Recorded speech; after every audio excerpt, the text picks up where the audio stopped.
Tantor Audio, a division of Recorded Books, presents Swans by C.S.E. Cooney. Narrated by C.S.E. Cooney. This collection is dedicated to John O'Neill and Tina Jens. Introducing C.S.E. Cooney by Jean Wolfe. Picture me sitting in a small used bookshop with a banana cream pie on my lap. The young man reading at the lectern has given us a short story that is certainly publishable and has now launched upon one that is not. We have had the poetry that suggests a poor article in Reader's Digest cut up into uneven lengths, and the heart-wrenching personal memoir of the sister of a soldier killed overseas, and others, you know.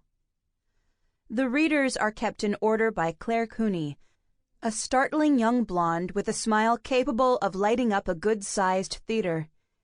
At last she reads herself, a poem that rhymes and scans and grabs you from the opening line. The hero is a disfigured corpse floating down a city sewer, and it is funny when it is not horrible. And sometimes when it is. She chants it, and her voice is clear and musical. I couldn't be prouder of her if I were her father. I met Claire when my friend Rory Cooney brought her around to see me. His daughter wrote, he explained, and he felt she had talent. Would I be willing to coach her a bit? I read some short pieces she had written and promised to do it. She was 18 at the time. Most writers begin by imitating some favorite author. H.P. Lovecraft imitating Lord Dunsany, for example. There's nothing wrong with that, provided the beginner grows out of it and finds his or her own voice. If Claire began by imitating somebody, she had already grown a long way out of it at 18. She wrote pure Claire Cooney. Try to define that when you've finished the stories in this book. She is in love with literature and the theater. Yes, both at the same time. She had a double major in college and has had a double major in life. She has played Rosalind in a professional production of As You Like It, and I wish I could have seen it. If there was ever a girl created by God to swagger around on stage with a broadsword pushed through the knot in her sword belt, Claire is that girl. The one time I have seen her in a play, she was a South African whore. She was good in that role, too, and gave me the impression that she would be good in any role that did not require her to die coughing up blood. What did she learn from me? Nothing, really. There is a select type of student, rare but invaluable, who will certainly succeed if not run down by a truck. You help yourself instead of helping them, putting an arm around their shoulders, and making them promise to say you taught them all they know. I have had 2 of those, and Claire is one. I tried. I explained to her that there is no money in poetry anymore. She continues to write poetry any time she feels like it. It's all good, and some of it is great. I explained that though writers learned to write by writing short stories, the money was in novels these days.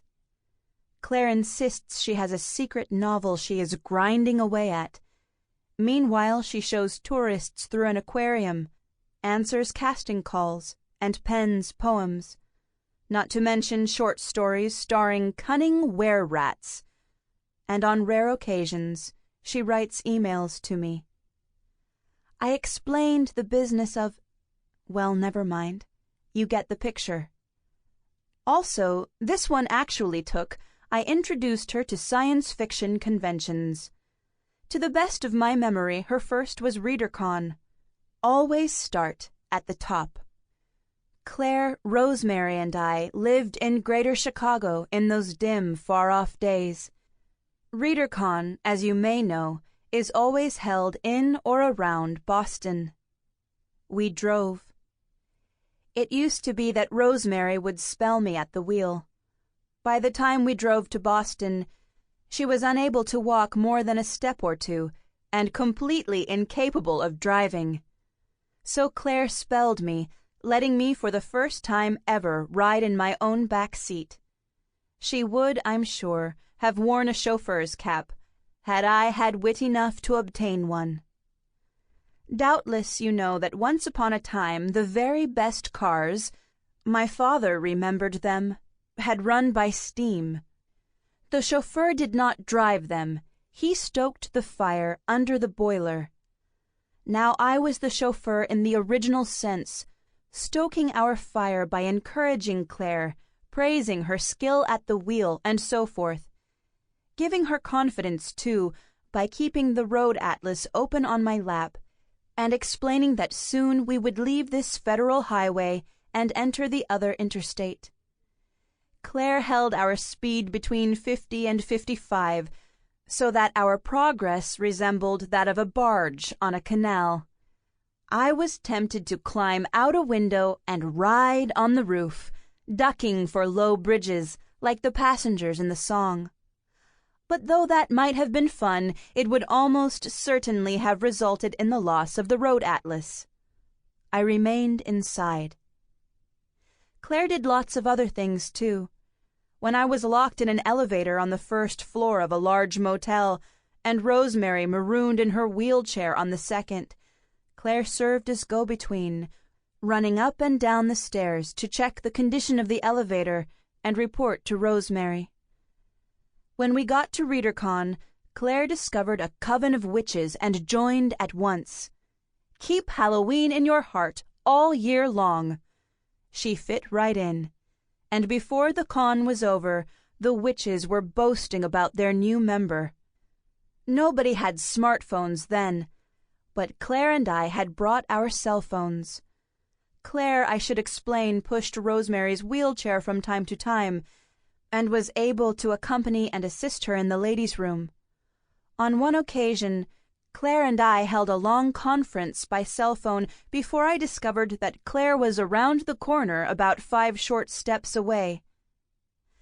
Perhaps you feel that I have told you too much about the author in this introduction, and not enough about the stories in this book. All right, let's take up a favorite of mine, the Big Baja. Perhaps you know that you and I live in the Milky Way galaxy, an immense whorl of stars. You may also know that for years astronomers have wondered whether our own stars orbiting planets were unique. Did other stars have planets too? A few said yes, and many more no. But no one actually knew. It was all guesswork. Science fiction and religion sided with the minority, the scientific world in general with the majority. Without evidence, it was foolish to assume that anything existed. To assume that things as large as planets did was the height of folly. Now we have a little hard data, and it would appear so far that planets are the rule, not the exception. Let's think about that. The number of stars in our galaxy is enormous, almost infinite. And yet, our galaxy is only one of many. We continue to find new ones, and it may well be that their number is infinite, or nearly. Enter Claire. If there are so many galaxies, and so many stars in each of those galaxies, almost every imaginable race must also exist. What about a race similar to our clowns? A race wearing oversized shoes and rubber noses? Why, there are stranger customs right here on Earth. We know, then, what their society would be like, but what about their religion? And what if their religion were true? God is infinite. Life on the Sun, for Mir and Kiri. That was the day the sky went dark. No eclipse was scheduled on the priests' calendars to spur the fervent into declaiming the last days. No dust storm had blown up from the Belisar wasteland, spinning the air into needle and amber, and suffering all unwary walkers the death of 1,000 cuts. No warning, just the dark. Outside the gates of Maurice, a white sun blazed. Rattlesnake basked. Sandwolf slunk to fit inside the meager shadow of a sorrow cactus. Inside the gates, blackness. Frost glistened on brick, boardwalk, dirt path, temple column. Quiet canals formed ice at the banks. Olive branches silvered and Verdi bushes withered, and each blood-pink bougainvillea shed its papery petals to show the thorns. In the hottest, driest month of the year, to the hottest, driest city in the empire of the open palm, a long and endless winter night had come. Fa Izif ban Ajur and his army of childless men marched upon Maurice. "Cantu?" Cantu groaned and rolled. A moment for the past to catch her. Ah, there it was, like Lady Whiteskull, who calls you to the canals with her song and begs a ride upon your back. And halfway across the water, her bony claws dig in, and she drowns you. "Cantu!" The voice was nearer now, almost familiar. Her nose was clogged, something congealed and unpleasant. She started to touch the mess of her face, but it felt strangely spongy, with a deep throb that reached the back of her brain. "Is it winter?" she muttered. It was dark and cold, a darkness and a coldness that ate at you. Not a desert darkness, not the clean, crisp, starry dark of Belisar's nightfall. Wizardry. The Fa. Cantu remembered aloud. Gooseflesh sprang to her arms. She made herself say it again. "The Fa came, and we fought." The bird people had fought, but not against the Fa. Their battle was and had been for years against their occupiers, the empire of the open palm. The Fa's arrival in Maurice had been an inadvertent blessing. His dark spell upon the city, their call to arms. No more desperate acts of midnight sabotage. No more skirmishes or staged protests. The time had come for the bird people to rise up from the middens, up from the pimples, up from the catacombs beneath Pauper's grave. They rose up, armed with cudgels, torches, oil bombs. 3 to a carpet they flew, bombarding the grand palace of Viceroy Erifet with fire and rage, taking out the houses and offices and barracks of the Audiencia lordlings. They flew, and they fought the rulers of the city, their invaders and oppressors. At last, at long last, after so many weary guerrilla years. And the Viceroy's guards engaged them in the streets, bringing down the carpets with their nets, and the gate police came out with their spears. "Cantu?" Cantu tried to answer, got as far as a croak. Her lips felt fat, crusted together, a pulsing purple ache. A quick breeze rushed overhead, along with her name in an urgent whisper. Cantu groaned louder, trying to be helpful. Rock-a-luck! A matter of seconds, and the sound of a velveted landing. Footfalls. Then a soft blue light, and Michiel was there, with a ghost of a grin on her long, bony face, helping Cantu to sit upright. "Stupid, stupid, stupid!" hissed Michiel. "Manaway said you jumped carpet." "Guy with a net," Cantu murmured. "Taken us all down. You'd have done the same." "I would have dropped a brick on his head," Michiel answered. "Not myself." Heat of the moment. Cantu paused. What's that light? Michiel touched the glowing blue button on her shoulder. It flickered off. At another tap, it blazed up again. Kipped it off a childless man. Once the thaw marched in, his soldiers were everywhere. I just sort of swooped down and plucked it off one of them. Figured the Fa had plenty more in his chest of wonders. Why not ward the dark with borrowed wizardry? Because, Cantu thought, the wizard is a god, and all gods are vicious. She rubbed her bruised eyelids and tongued wincingly at the crusted coppery bits in her mouth. The weirdness of the witch-light transformed Michiel from best friend back to the alien thing she once had been. Her red hair seemed black as Cantu's own, but her skin, paler than quartz, turned almost transparent, and Cantu thought she could see to the bone. Michiel did not hail from Maurice, nor any city, village, town, or tent of the Belisar desert.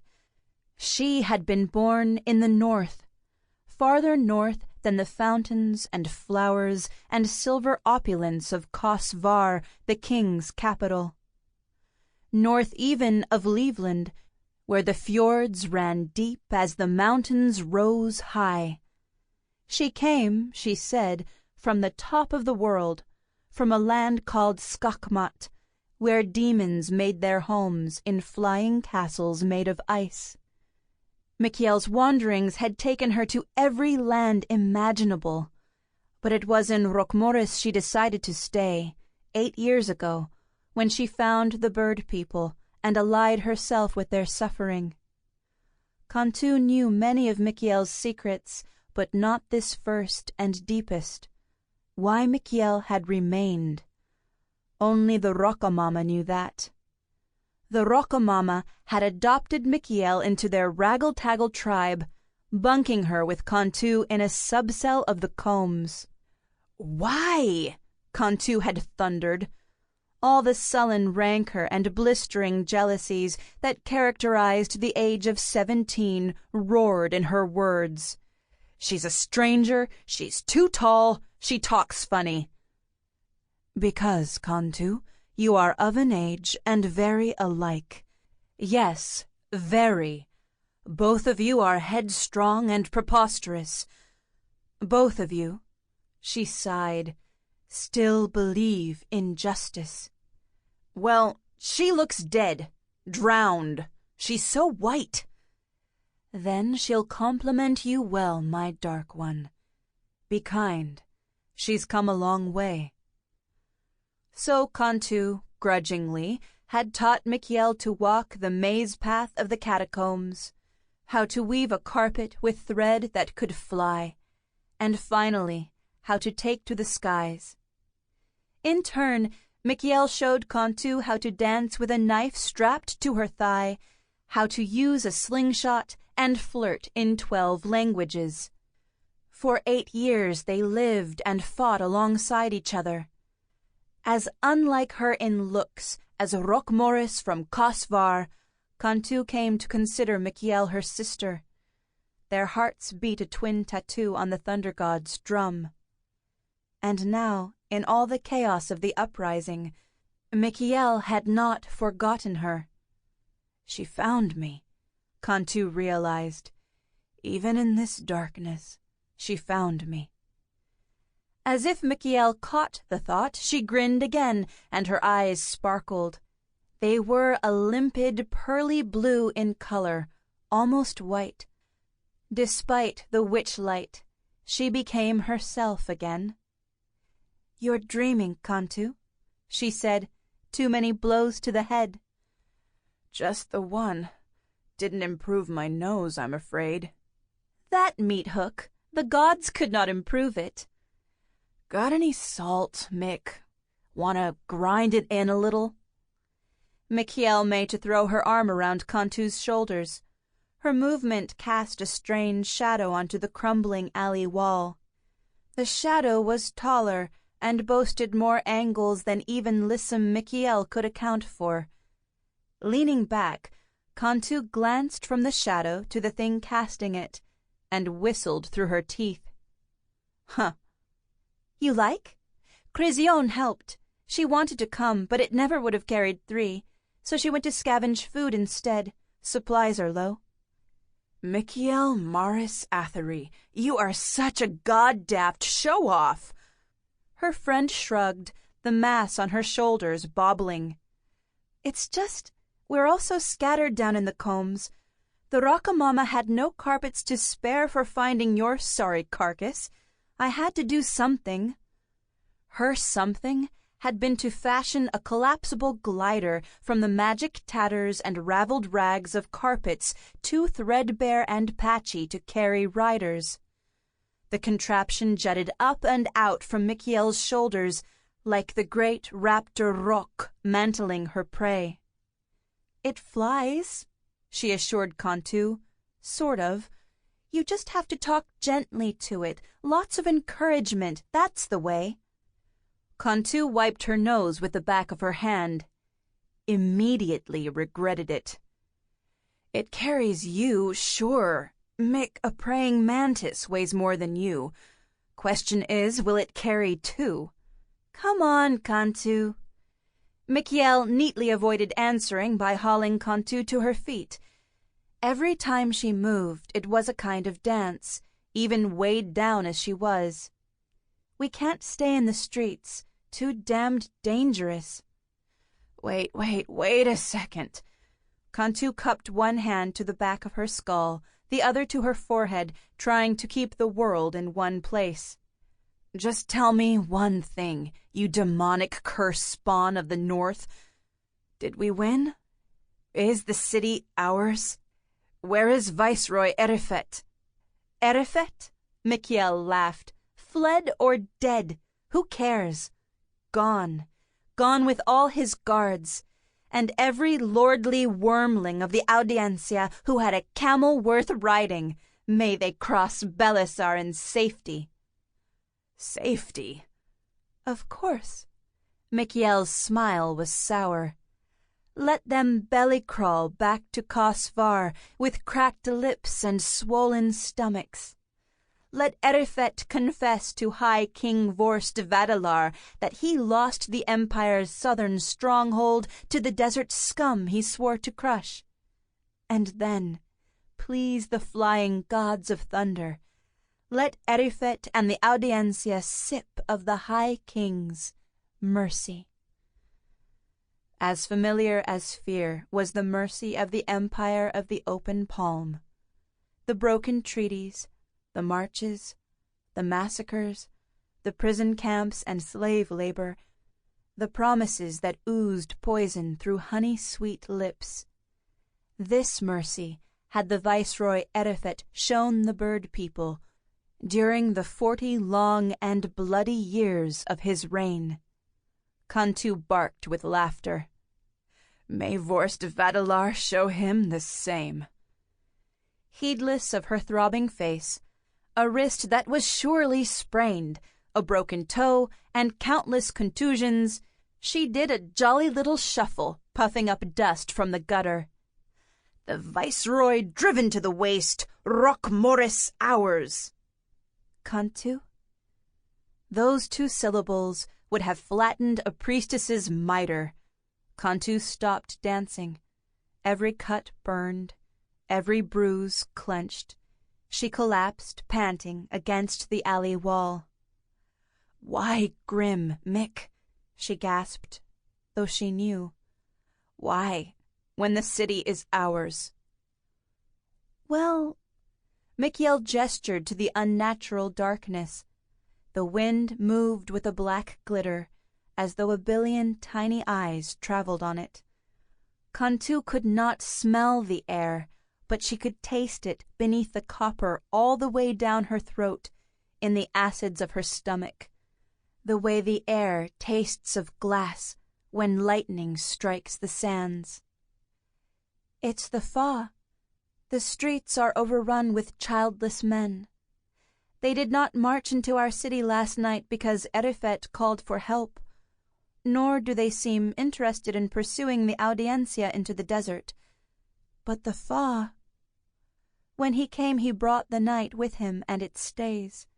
He has already taken up residence in the Viceroy's palace, the parts we didn't burn. Citizens are being rounded up for questioning, and...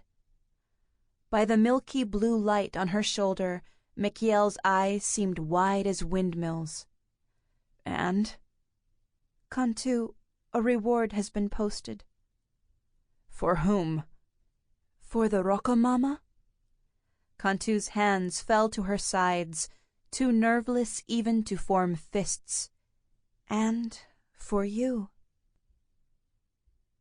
They flew in slow, staggering stoops across Maurice. Once they had to land behind a small branch library to let Cantu alight and vomit, and again after Cantu lost both her consciousness and her grip on the glider's handholds. She landed on top of a noxious midden out back of the Star and Crescent Tavern. Michiel said, worried, "We could walk?" "I'm fine. This is faster. And safer." "If that trash heap hadn't been there—" "I'm fine, Mick." They passed the high temple to Edgedenia, brightly lit against the unnatural night. Its corridors and courtyards teemed with refugees harried from their homes by the invaders and the insurgents and the panicked city guards. Cantu sent them a silent blessing. Let Edgedenia hold them, love them, calm them, keep them. Cantu had no quarrel with the lizard lady or her people. But Edgedenia was not her god, and Cantu had her own people to look to. They made a final, graceless descent over the barren mounds of Pauper's Grave at the southernmost edge of the city. After the mounds, the land ended in an abrupt cliff that sheered off into a dark crack of earth. This was the Fall Gate, the boundary of Maurice, the end of the known world. The black aperture ran across the desert, too wide to cross. Like many a blood-stained altar, this cliff was a holy place. Viceroy Erefet used to stage his executions there, at the very edge, proving once and for all that without their carpets, bird people could not fly. Beneath the mounds of Pauper's Grave, the secret burrows of long bygone builders spiraled down and down into the cliff rock. The labyrinth, the maze paths, the catacombs, where in secret the bird people dwelled. Cantu dropped from the glider with a wrenched groan, massaging the death grip out of her fists. Michiel tumbled after, but regained her balance in an instant, shifting her feet lightly until once again her sandals settled like petals on the dirt. Cantu shook her head in fond disgust, but Michiel did not notice. She was busy shrugging the contraption off her shoulders and folding it back into her pack. She stroked the patchworks and ribbing, murmuring sweet thank yous. "Good old thing," she said. "Clever wings, clever threads, clever souls." From beyond the glowing circle cast by Michiel's blue button, Cantu spoke sourly. "The rest of us get rugs. Rugs are good enough. They do the job. Only you would think of wings. And you call yourself bird people. Know what kind of bird you are, Mick? A snowbird. Northern fluff flying south for the winter." "Caw!" Michiel deadpanned. Cantu blew a sore but profoundly wet raspberry at her. Laughing softly, Michiel touched the blue button on her shoulder. The light winked off. For a moment the two friends stood together, blind to each other and silent in the darkness. Something cold and fierce seized Cantu's hand. She gasped. "It's just me." "Mick, you're freezing." "Nerves." "Come here, my quivering ice maid, you and your thin, skocky blood. Put your arm about me. You can hold me up and I'll warm you up. You'll find there's a Sample complete. Ready to continue?